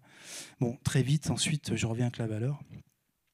Bon, pour faire le brief très vite du personnage qui a 50 ans, qui doit être assez mince, assez grand, riche, un air hautain, courtois, manipulateur, bref, il a un bon CV, quoi. Et on doit commencer à ressentir tout ça déjà dans le visage, pour moi, c'est important. Ce que je dis souvent, c'est que la morphologie, c'est là pour donner des indications et vraiment pour souligner la personnalité de votre personnage, vraiment pour le mettre en avant. Donc j'ai essayé d'imaginer tout ça avec du volume noir et blanc, puisque je vais très vite passer à la couleur. Alors ça peut m'arriver de passer directement à la couleur, hein. Ça m'est arrivé de le faire avec plein de projets, puisqu'il n'y avait pas beaucoup de temps pour ça, mais il faut prendre en compte aussi le fait de pouvoir communiquer avec le studio et d'avoir un vrai échange. Il y a des studios qui n'aiment pas vraiment ça. Quand le gars arrive et qu'il termine son truc et que ça ne va pas, ça fait perdre du temps. Donc quand on y va step by step, on peut régler les choses et puis finaliser et pas perdre trop de temps, quoi. Donc c'est vraiment un dialogue et un échange d'idées qu'on a comme ça avec Dave Wilson. Au final, j'ai pris ce personnage-là, je l'ai mélangé comme ça, puis j'ai fait une proposition des deux. Je trouvais que le visage faisait encore un peu trop bourrin au milieu, et on était censé avoir un personnage un peu élégant. Donc je ne me suis pas arrêté à cette version de moi-même, j'ai repris le truc, et je me suis dit, tiens, je vais essayer de te faire un autre truc, Dave, et je vais essayer de garder j'essaie toujours de garder ce travail d'analyse et de critique sur mon boulot. C'est important aussi d'avoir un peu de recul et se dire non, là ça colle pas. Et je vais essayer de te proposer un truc avec la couleur. Donc j'ai redéfini un peu la morpho quand je suis passé à la couleur. Donc je crois qu'à ce moment-là, Dave, il était en plein dans son film. Il m'a dit ouais, ok, ça roule. Puis moi j'ai dit non, comment ça va pas trop là. Je vais te proposer un truc plus élégant. Il me dit vas-y, je te fais confiance. Donc j'ai redéfini la couleur j'ai redéfini le visage avec la couleur, plus de finesse dans les traits. Et puis Dave est revenu avec derrière, il m'a dit putain c'est cool et tout, et on va essayer de pousser encore un peu le truc. Donc il m'a dit vas-y, on va allonger le front, on va écarter les oreilles, tout ça. Et tout ça c'est vraiment quelque chose qui a permis d'aller vers ce personnage-là, donc il colle encore plus au brief je trouve, mais qui a vraiment permis de se débloquer par un échange et par un procédé et par une approche graphique un peu différente que d'habitude. Là aussi, c'est un exemple sur le principe de pouvoir échanger des idées et de pouvoir communiquer. Ça, c'est super important. Par mail, encore une fois, puisqu'on ne pouvait pas vraiment se voir, quoi.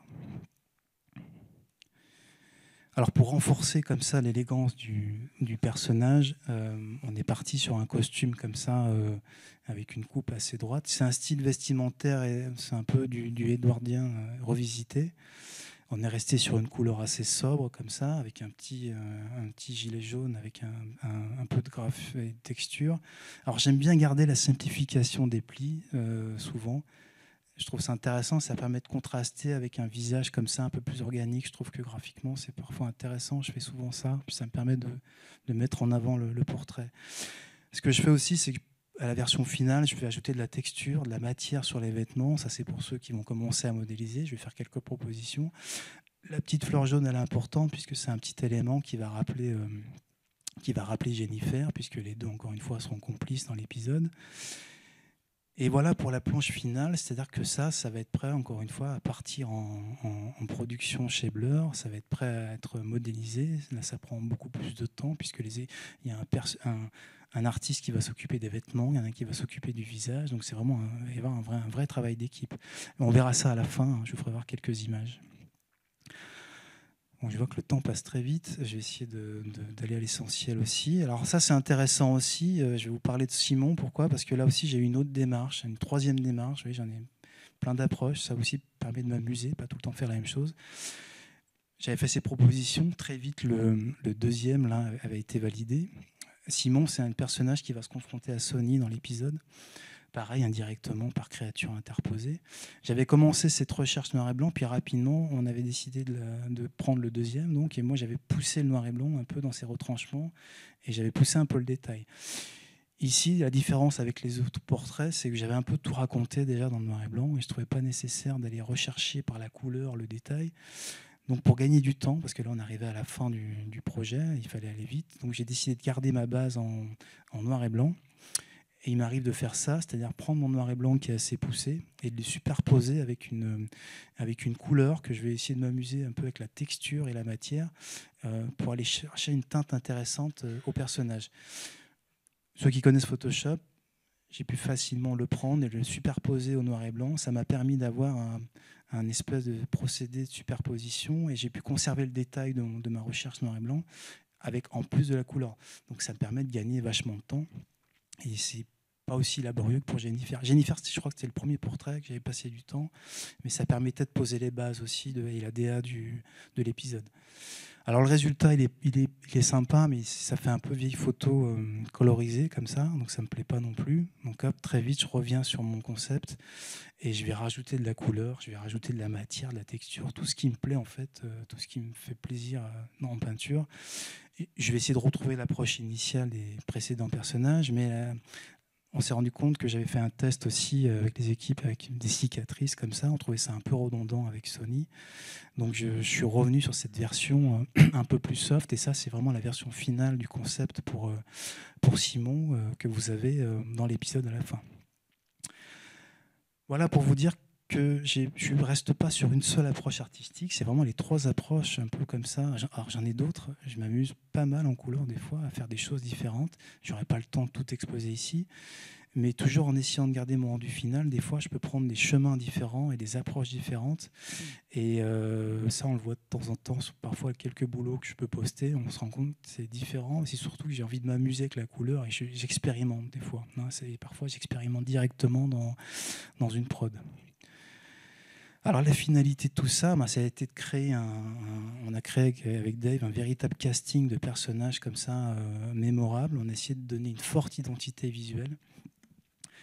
Essayer de marquer les esprits aussi, c'est difficile quand l'épisode dure que 17 minutes. Il faut quand même aller chercher des gueules, des personnages forts. J'étais assez content du résultat puisque l'écriture était plutôt bien foutue, ça va à l'essentiel. J'avais fait d'autres personnages aussi. On s'est rendu compte qu'il n'y avait pas assez de temps pour les intégrer. Et l'équipe de Blur a fait un super boulot dessus de modélisation puisqu'elle a gardé le concept et a réussi à rajouter des choses avec la 3D. Donc quand ils ont remis encore la barre un peu plus haut, quoi. Donc ils ont su interpréter tout ça. Je suis assez content aussi d'avoir aussi démarré la série parce que j'étais un des premiers à bosser dessus. On a ouvert la porte avec Dave et puis c'est l'épisode 1, saison 1. J'ai bien aimé bosser avec Dave aussi puisqu'il m'a laissé quand même vachement de liberté de création sur ses personnages. Ce qui donne, je trouve, un truc assez radical comme ça visuellement. On a vraiment une tête à chaque fois qui est forte et qu'on arrive à s'en souvenir, quoi. Voilà, pour le rendu final, c'est ça, c'est la finalité de mon boulot, c'est d'avoir comme ça des personnages en 3D modélisés en CGI, encore une fois. Alors là, il y a beaucoup d'artistes qui ont bossé dessus, puisqu'il y a de la modélisation, il y a de l'éclairage, il y a de l'environnement. Je vais vous faire voir quelques images, pas tout, puisque je vais essayer d'aller à l'essentiel des personnages, puisque c'est ça qui nous intéresse aujourd'hui. Je tiens quand même à citer Damien qui a travaillé dessus. Alors lui s'est occupé de ces 3 personnages, alors qu'il y a un Frenchie comme moi à avoir bossé dessus. Et là, vous reconnaissez les résultats. Vous avez le résultat final des 3 persos. Donc vous avez Jennifer, vous avez Wes et puis vous avez Dico. Et il a vraiment su capter l'intensité des personnages comme ça. Et puis avec une modélisation qui colle plutôt bien. C'était pas facile. Hein. C'était des concepts comme ça qui étaient un peu graphiquement, artistiquement difficiles à retranscrire.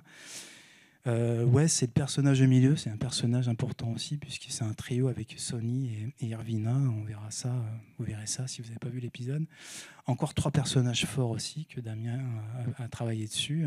Il a travaillé sur le résultat. Vous avez Simon, vous avez l'arbitre au milieu, puis vous avez Irvina. 3 personnages forts, là aussi 3 identités fortes. Le rendu est très intéressant aussi.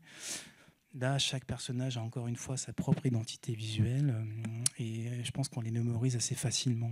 J'ai eu plein de messages pour me dire pourquoi ça s'arrête, on veut d'autres suites à Sony Edge, mais non, mais Sony c'est fini en fait, c'était éphémère quoi. Les personnages vont pas forcément revenir. Hassan Bajramovic aussi, il a fait un bon boulot de rendu puisqu'il a participé au rendu final. Modélisation, texturage, shading. Alors ceux qui ne connaissent pas la 3D, la modélisation, c'est création d'un mesh pur d'un personnage en 3D. Le texturage, c'est la couleur que vous allez rajouter par-dessus le personnage. Et le shading, c'est vraiment la matière qui va prendre la lumière. C'est-à-dire que là, en l'occurrence, vous avez un shader de peau. Donc ça va réagir différemment du shader tissu et des cheveux du personnage. Donc vous avez le shader, c'est vraiment la matière que vous allez ajouter en finalité à votre personnage. Donc c'est vraiment une succession de couches comme ça qui fait que le personnage a ce rendu là et avec cet éclairage très puissant du personnage et ce rendu final, quoi. C'est la finalité du boulot. Encore Encore du Hassan aussi. Là, c'est un personnage un peu plus large de Simon, avec une ambiance colorée comme ça. J'aime bien la palette qui est utilisée sur les scènes de combat. C'est des palettes qui contrastent assez bien avec des ambiances comme ça, un peu plus dark. Là, on voit bien le personnage d'état final pour Dico et Jennifer. Une espèce d'ambiance comme ça victorienne avec un peu de futuriste. Vous avez vraiment l'architecture ancienne qui s'oppose avec des éclairages néon au sol. J'aime bien ce contraste-là. Je trouve que cette image, elle marque bien l'esprit, quoi. Ces deux personnages, encore une fois, regardez l'épisode, vous comprendrez un peu à quoi ils servent. Là aussi, des contrastes assez forts dans les scènes, puisque vous avez la rencontre entre Sonny et Dico, où ils sont en train de négocier un combat. L'éclairage aussi est intéressant. J'aime bien la lumière du fond, là, puisqu'elle nous ramène à la créature qu'on verra ensuite comme un élément fort de l'épisode. Là aussi, je peux quand même bien citer un artiste qui a bossé dessus. Donc, c'est Darren Bartlett qui a créé une des créatures pour Sonny Edge, la créature emblématique de l'épisode. Pareil, un beau travail sur la morphologie. On sent que c'est une créature qui va bouger comme ça, qui va être en mouvement. Donc c'est un beau mariage, je trouve, entre Sonny et la création de Darren. Je ne vais pas trop vous spoiler, puisque c'est quand même un épisode, si vous n'avez pas l'occasion de le voir, je vous laisserai le regarder. Attention, ce n'est pas pour les enfants, c'est quand même assez violent. Hein. Mettez pas Sonny Edge en pensant mettre les Pokémon. Vous risquez d'avoir des mauvaises surprises. Alors pour conclure, on va essayer de conclure quand même parce que je vois que le temps passe très vite et mon temps imparti, c'est fini là. Je pense que vraiment le character designer, vous devez être capable d'apporter des choses à un projet, ça c'est important.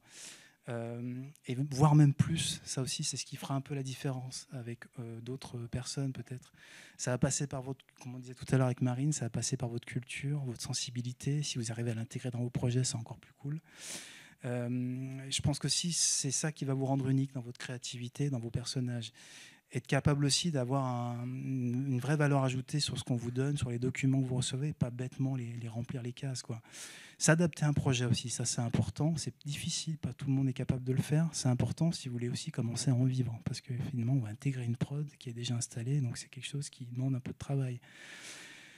Et c'est quand même toujours gratifiant de voir ces personnages comme ça prendre vie à l'écran, bouger, parler. Et c'est vraiment, on va dire que c'est un peu la finalité du character designer, c'est de pouvoir donner vie à des personnages et d'ensuite les voir dans un jeu vidéo ou un film. Donc voilà, vraiment mon plaisir il est là, c'est de les voir ensuite faire leur vie et embarquer comme ça dans des histoires différentes, que ce soit encore une fois un jeu ou un film, quoi.